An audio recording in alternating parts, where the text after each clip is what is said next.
How's it going, everybody? It's Matty here today, and I am bringing you my Persona 4 Arena Ultimax review. Now, I'm a huge Persona fan, and the first Persona 4 Arena left a horrid taste in my mouth. I thought that the way the story was told in that game, swapping through a bunch of different characters, was terrible, and it just didn't really add too much to the universe. It set up an interesting story, but this game capitalizes on what everything was set up in the original Persona 4 Arena. Now, there's one thing worth mentioning is to understand the story in this game and get the full effect, you're going to want to play Persona 3, you're going to want to play Persona 4, and you're going to want to read up on at least Persona 4 Arena. Now, if you haven't played any of those games, do yourself the treat of doing that because they are great games on their own right, and you'd be doing yourself a disservice as a gamer to not try them out at least.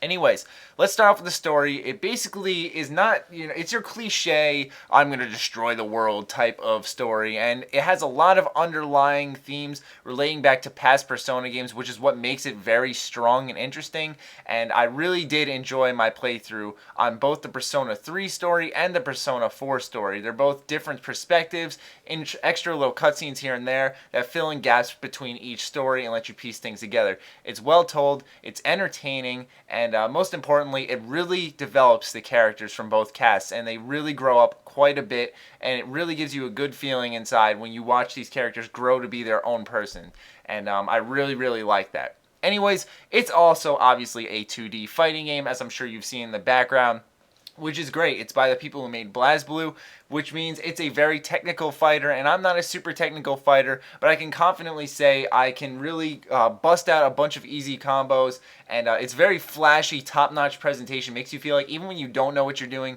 that you're doing something great, which may sound like a noob thing to say, but trust me when I say that it's a very empowering feeling. When you hop into the training mode, you master a bunch of combos, you pick a main character, you really begin to really enjoy how deep this game is. Each character has their own separate theme, and makes each fighter unique, and it's also worth mentioning that each fighter has a shadow version, which basically goes ahead and takes any character you've mastered in the previous Persona 4 arena and flips it on its head, gives it a few different types of attacks and different ways of tackling scenarios that I won't ruin for you guys. And yeah, it makes fighting with old fighters fresh, which is always great.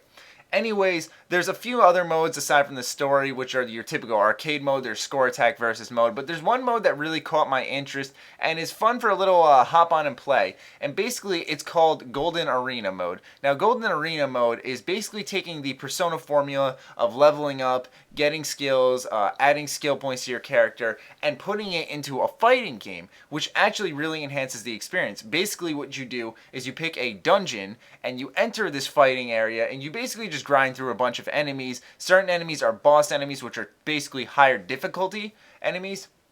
And once you defeat them, you get experience, and with this experience, you level up, obviously, and then, like I said, you assign it to skill points where you can up your health, your strength, how many special points you get, and basically this all adds all together into a kind of a dynamic, your own created character sort of thing. Like I said, though, the skills are also a big part of it, allowing you to chip off some of your opponent's health at the beginning of the match without doing anything, allowing your character's attacks to be stronger, little buffs almost, and it really enhances the experience. And it's one of those pick up and play modes where you can pick up the controller, go through about 10 fights, and up the difficulty as you go, because gradually, like in the original Persona games, your battles get tougher as you get deeper into dungeons, and just like in this game, the deeper you get, the more difficult it gets. But it's a test of mastery, and it's a really interesting mode that I think really fits well with this game, and it's easily a story aside, is easily this game's biggest catch, because there's really not much modes aside from it. So it's really not a deep game. The replay value is there because it's a fighting game, but other than that, if you're looking for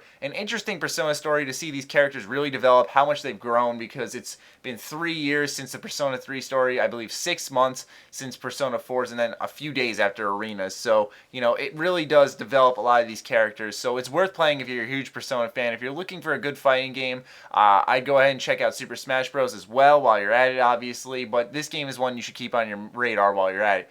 I hope you guys enjoyed, though. Be sure to go ahead and check this game out as a buy, rent, or pass rating. I say if you're a fighting fan, check it out. If you're a Persona fan, must buy. If you're not into any of that stuff, then it's okay to pass it up. Anyways, I hope you guys enjoyed. Other than that, stay sexy, stay active. I love you all. Peace.